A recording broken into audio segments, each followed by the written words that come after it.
Bismillahirrahmanirrahim. Assalamualaikum warahmatullahi wabarakatuh. Anak-anak yang saya cintai dan saya banggakan, dan mudah-mudahan senantiasa dirahmati oleh Allah SWT. Alhamdulillah, pada kesempatan ini kita dipertemukan kembali oleh Allah dalam kegiatan pembelajaran Pendidikan Agama Islam dan Budi Pekerti kelas 9 semester genap. Pada pertemuan ini kita masih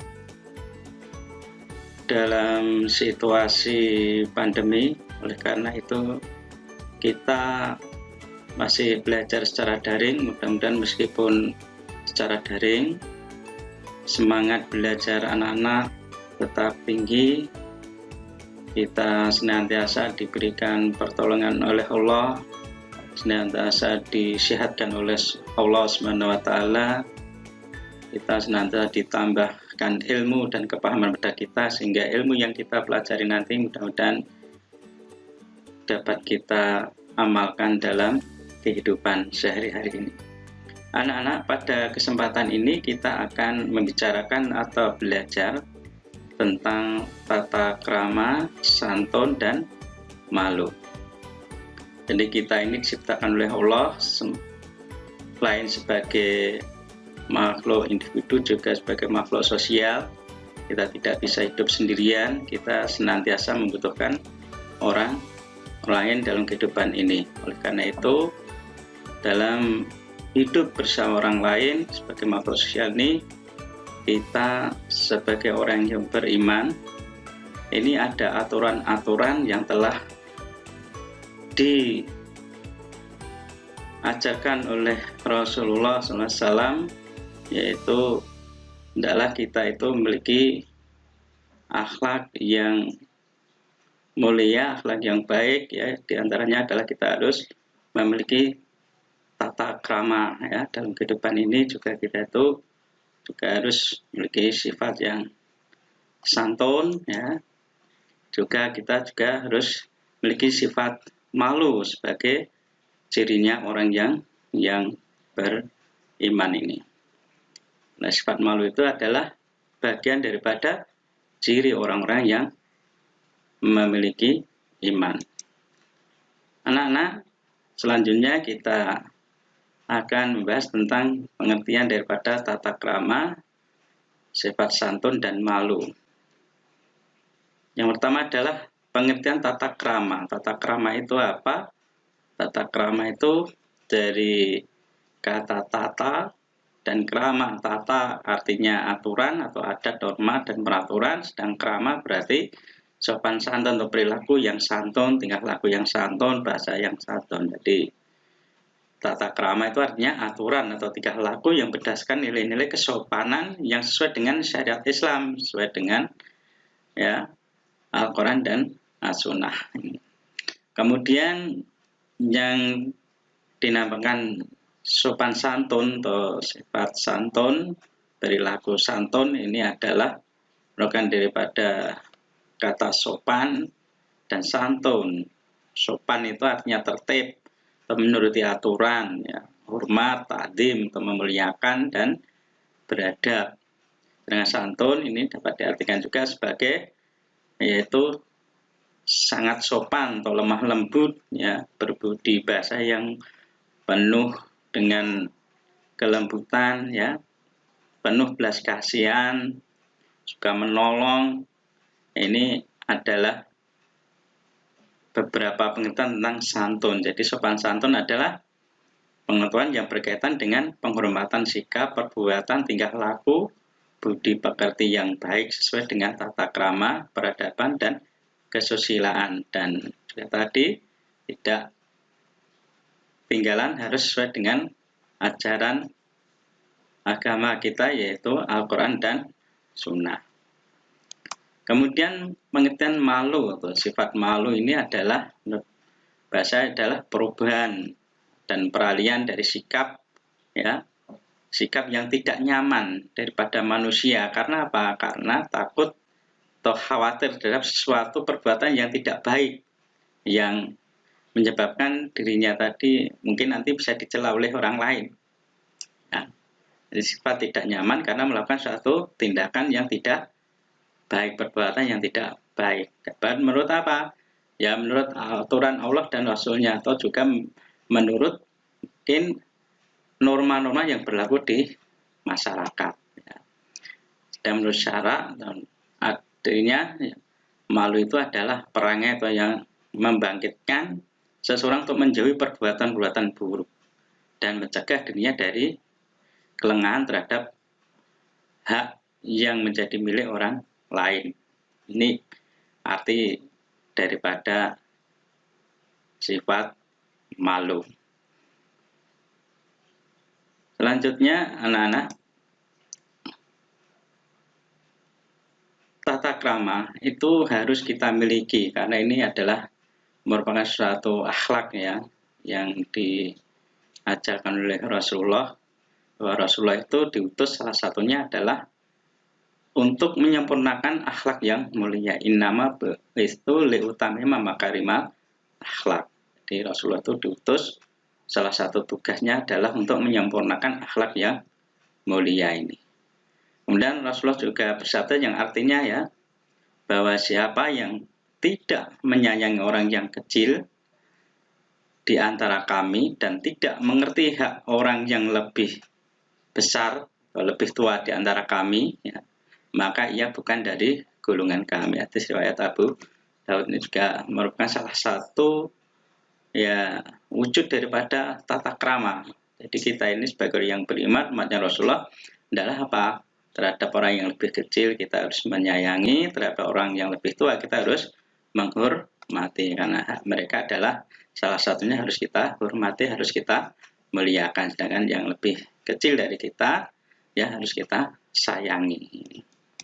Kemudian dalil sifat santun, ini juga Allah juga berfirman ya dalam surah Al-Baqarah ya, ayat 83 itu artinya kurang lebih demikian. Dan ingatlah ketika kamu mengambil janji dari Bani Israel, janganlah kamu menyembah selain Allah dan berbuat baiklah kepada orang tua, kerabat, anak-anak yatim, dan orang-orang miskin, dan bertutur katalah yang baik kepada manusia.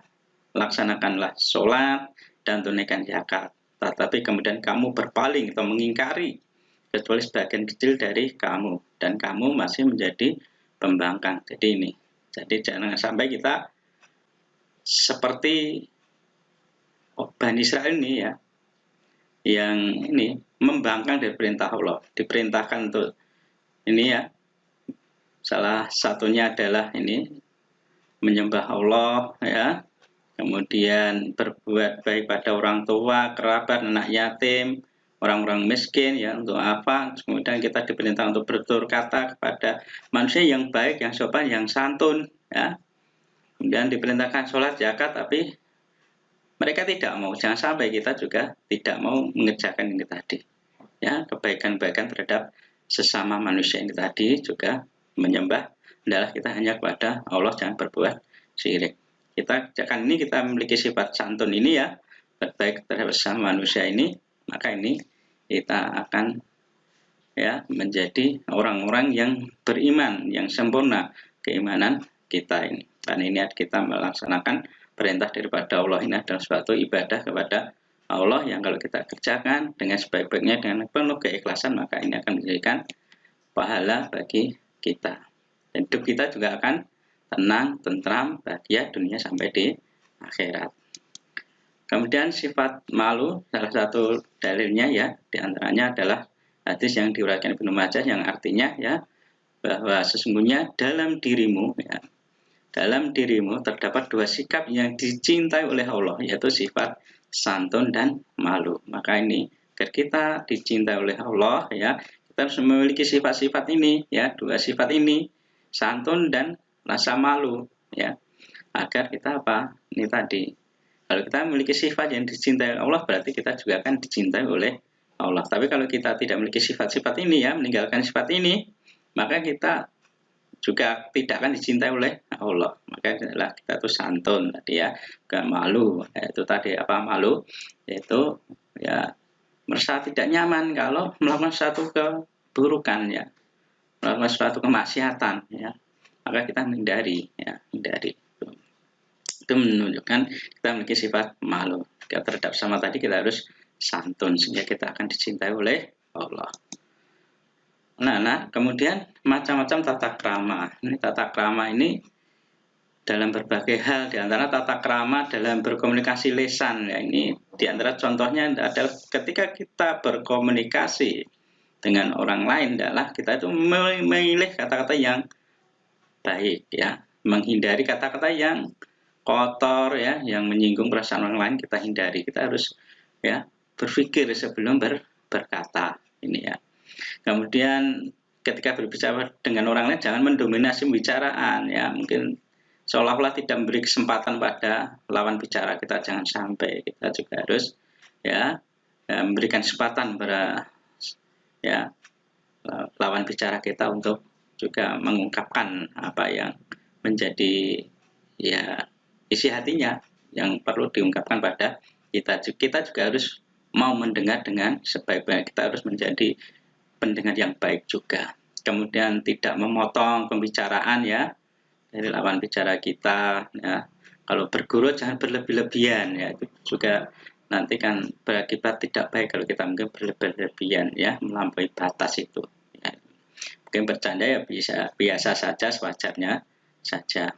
Kemudian juga dalam berbicara mungkin kita tidak atau jangan mengarahkan apa itu pandangan yang mungkin apa terlalu dengan pandang terlalu tajam ya, tapi kita mengarahkan pandangan kepada lawan bicara ya dengan penuh rasa tawadu ya, mungkin dengan pandang yang tajam ya, terlalu tajam mungkin seolah-olah itu ya kita berarti ya tidak apa itu kurang sopan ya, mungkin bisa menyinggung perasaan lawan bicara kita. Dan juga kita perlu dalam berbicara itu berbicara yang dengan mengambil ya bahasa-bahasa yang mudah dimengerti oleh lawan bicara kita. Jangan mungkin kita menggunakan istilah-istilah yang sulit dipahami oleh lawan bicara kita ya. Nah, itu jangan sampai. Ini diantaranya ya contoh-contoh tata krama dalam berbicara. Ya, lisan langsung. Kemudian dalam menggunakan media massa kita juga harus memperhatikan tata keramanya, jangan asal ya. Kita harus sopan, santun ya. Tata krama ini harus kita depankan ya. Di apa itu di jejaring sosial itu adalah kita itu ya ketika mungkin kita memasang status ya atau tweet ya, chatting, posting foto video dan lain sebagainya ya, mungkin memilih profil ya yang berupa gambar misalnya, itu yang baik, yang sopan, dipilih yang sopan ya. Jangan sampai kita mungkin ya menggunakan daripada tadi media sosial tadi sembarangan ya, tidak memperhatikan tata krama, jangan sampai ya. Lebih-lebih kita jangan sampai nanti ya menyebarkan, membuat berita-berita hoax ya, yang itu merupakan suatu perbuatan yang tidak dibenarkan, karena termasuk kita tuh berarti pendusta ya, pendusta. Padahal pendusta itu nanti konsekuensinya sangat berat ya di hadapan Allah Subhanahu wa taala. Dan kalau nanti apa yang kita beritakan ternyata itu tidak benar, itu nanti berarti jatuh kepada fitnah, dan fitnah wah ini akan berbahaya sekali. Orang lain juga akan menyebarkan apa yang kita sebarkan padahal itu tidak benar, maka kita juga akan mendapatkan dosa kita sendiri, dosanya tambah dosanya orang-orang yang menyebarkan tadi. Maka ini sangat berbahaya. Maka kita hati-hati dalam menggunakan apa itu berkomunikasi dengan medsos tadi ya. Kita harus hati-hati ya. Jangan sampai sembarangan tadi ya. Itu diantaranya daripada kita bertata krama dalam media sosial.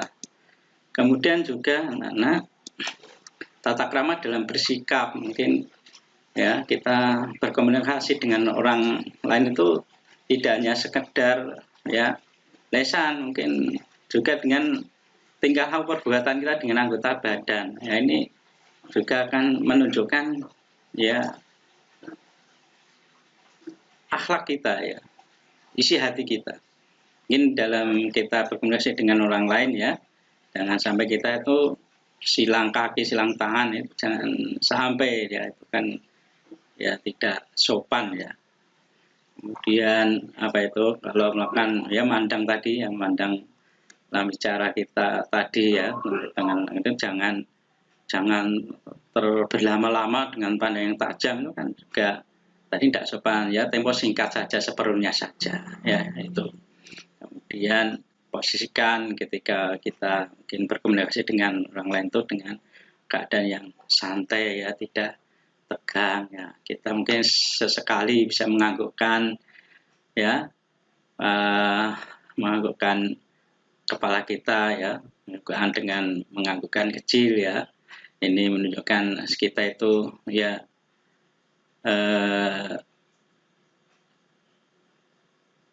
menyetujui dengan apa yang dibicarakan oleh lawan bicara kita. Nah, ini menunjukkan bahwa kita itu memperhatikan apa yang ia bicarakan kepada kita. Nah, sampai kita berbicara dengan orang lain, mungkin malah kita asik dengan disambi apa memainkan HP misalnya, itu kan tidak sopan atau tata krama kita tidak baik, dan kita hendaklah murah senyum ya, dengan wajah berseri-seri ya.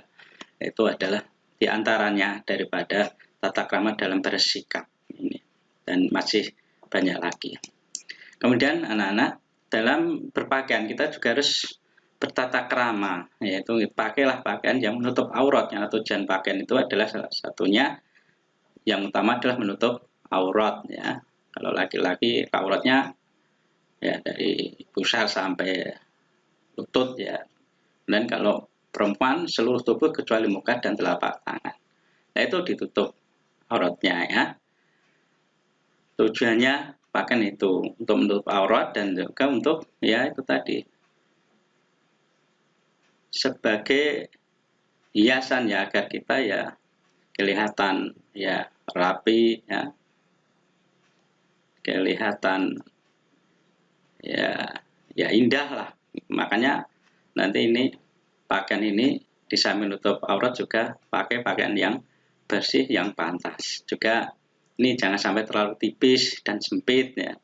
Kan nanti juga tidak akan menutup aurat dengan sempurna. Kalau terlalu tipis atau sempit juga mungkin dipandang juga tidak ya, kurang nyaman lah. Mungkin juga pada diri kita sendiri, kalau terlalu sempit mungkin mengganggu aktivitas kita juga. Maka nih jangan terlalu tipis dan sempit ya. Ini cara berpakaian ya, tata krama berpakaian. Dan berpakaian yang bersih dan rapi ini tadi sebagai hiasan kita ya. Dari pakaian ini ya, sesungguhnya di samping menutup aurat juga apa sebagai perhiasan. Bagaimana firman Allah ya dalam surat Al-A'raf ya 26 itu kan diterangkan di sana, yang artinya kurang lebih demikian: wahai anak Adam, anak cucu Adam, sesungguhnya kami telah menyediakan pakaian untuk menutupi auratmu dan untuk perhiasan bagimu. Tapi pakaian takwa itulah yang lebih baik. Demikianlah sebagian tanda-tanda kekuasaan Allah, mudah-mudahan mereka ingat. Jadi kalau kita memakai pakaian tadi ya, yang untuk aurat, yang tidak terlalu tipis ya, tidak terlalu sempit ya, yang rapi, bersih ya, bersih dari kotoran, dari najis ya, ini menunjukkan kita ini sebagai orang yang bertakwa, berpakaiannya orang yang bertakwa. Ini secara lahir pakaian, secara lahir, tapi secara batin tadi takwa tadi, hati kita senantiasa yaitu apa, menghindari daripada apa, kalau takwa itu menghindari larangan Allah, selalu mentaati Allah ya, mengerjakan perintah-perintah Allah dan meninggalkan larangan-larangannya. Kemudian Apa manfaat tata krama kalau kita itu memiliki tata krama dalam kehidupan ini? Manfaatnya diantaranya adalah membuat kita itu disegani, dihormati, juga dicintai oleh orang lain ya. Orang akan segan pada kita kalau kita memiliki tata krama ya. Dihormati, kita menghormati orang lain pun akan menghormati kita karena perilaku kita ibarat ya cermin kita ini ya. Kalau kita baik maka cerminnya juga baik ya. Nanti kalau kita memiliki tata krama yang baik, maka orang lain pun juga akan memiliki tata krama yang baik juga pada kita. Kita akan disegani, dihormati dan cintai oleh orang lain. Kemudian menjalin hubungan yang baik dengan orang lain, ya, dengan tata krama orang lain menjadi senang pada kita sehingga hubungan kita akan lebih baik. Ya. Kemudian meningkatnya percayaan diri dalam segala situasi. Ya. Kita kalau sudah memiliki tata krama yang baik, ya, dan kita tidak menciderai orang lain, maka kita dalam segala situasi pun kita akan merasa ya aman ya, kita percaya diri ya ini. Kemudian menciptakan suasana yang nyaman dalam pergaulan ini jelas kalau masing-masing individu memiliki tata krama yang baik, maka pergaulan dalam kehidupan di masyarakat ini juga akan nyaman ya, akan nyaman, tidak saling mengganggu ya, tapi saling melengkapi, saling bergotong royong, bekerja sama ini. Kemudian dapat meningkatkan ya karir seseorang ya. Jelas dengan kita memiliki tata krama, maka orang pun akan menjadi senang pada kita. Kalau kita bekerja sama dengan orang lain akan senang pada kita, maka karir kita juga akan meningkat. Kemudian apa manfaat santun? Kalau kita memiliki sifat santun tadi ya, kita itu juga hampir sama dengan memiliki tata krama, kan mudah diterima orang lain kalau kita santun. Nah, kalau kita menjadi orang yang tidak santun, ya, mesti orang lain akan lari dari kita, yaitu. Kemudian menunjang kesuksesan. Kalau orang lain sudah senang pada kita, suka pada kita, kerjasama pada kita, maka kita akan mendapatkan suatu kesuksesan. Yaitu. Tapi kalau sebaliknya, kalau lari dari kita, maka kita akan menjadi orang yang gagal. Kemudian dicintai oleh Allah dan Rasulnya jelas, karena ini santun ini adalah perintah Allah dan Rasulnya, satu sifat yang dicintai oleh Allah, maka kita akan menjadi orang yang dicintai oleh Allah. Kalau cinta Allah juga dicintai oleh Rasulullah Shallallahu Alaihi Wasallam ini. Kemudian manfaat sifat malu, ya, kalau kita memiliki sifat malu, apa manfaatnya? Ini mencegah kita dari perbuatan yang tercela atau dosa. Karena tadi malu itu kita itu merasa tidak nyaman kalau berbuat salah, berbuat dosa ini, ya. Nah kita merasa ya salah menyadari, makanya dengan rasa malu maka kita akan menghindarkan diri ya untuk dari segala perbuatan yang tercela maupun dosa. Kemudian kita senantiasa berbuat baik. Ya, sebaliknya kita menghindari perbuatan dosa, pasti kita akan berusaha secara optimal untuk melakukan kebaikan, amal yang baik. Kemudian mengantarkan jalan yang diridhoi oleh Allah. Jelas ya, dengan kita merasa malu ya kalau berbuat dosa ya, berbuat salah tadi, maka kita akan senantiasa ya terdorong untuk selalu berbuat baik sehingga kita itu akan senantiasa berada di jalan yang selalu diridhoi oleh Allah yang menyelamatkan kehidupan kita dunia sampai di akhirat. Anak-anak, demikian tadi ya tentang pembahasan kita tentang tata krama, sifat santun dan sifat malu. Mudah-mudahan yang kita pelajari pada pertemuan ini bisa bermanfaat dan bisa kita amalkan dalam kehidupan sehari-hari sehingga hidup kita ya di dunia ini ya dalam bermasyarakat ini ya bisa menjadi hidup yang tenang ya, hidup yang bahagia, tentram ya, tidak terjadi ya ketidaknyamanan dalam kehidupan ini. Di dunia kita selamat, aman, tentram, bahagia, di akhirat juga demikian ya, lebih. Dan kita bisa mengamalkan dalam kehidupan sehari-hari ini dan kita berusaha secara optimal untuk bisa mengamalkan agar kita dalam hidup ini senantiasa memiliki tadi tata krama ya, memiliki sifat santun dan budaya malu untuk apa tadi kalau melakukan suatu pelanggaran. Kemudian anak-anak untuk lebih ya mendalami dari materi tadi, maka nanti tolong dikerjakan ya ini dalam buku tugas, dan nanti tolong dipelajari juga literatur yang lain yang kaitannya dengan pembahasan kita pada pertemuan hari ini ya. Bisa juga tanya pada para asatid yang lain. Ini tugas nanti kerjakan di buku tugas ya, sambil mendalami materi yang kita pelajari, nanti dijawab beberapa pertanyaan ini. Nah, mungkin ini yang bisa kita sampaikan pada pertemuan ini. Mudah-mudahan sekali lagi ilmu yang kita pelajari ini bisa bermanfaat dan bisa kita amalkan dalam kehidupan sehari-hari, sehingga hidup kita tadi bisa sukses, bisa aman, bahagia, selamat di dunia sampai di akhirat. Mudah-mudahan Allah mengampuni segala kesalahan-kesalahan kita. Marilah pertemuan ini kita tutup dengan doa kafarah majelis. Subhanakallahumma rabbana wa bihamdika asyhadu an la ilaha illa anta astaghfiruka wa atubu ilaik. Assalamualaikum warahmatullahi wabarakatuh.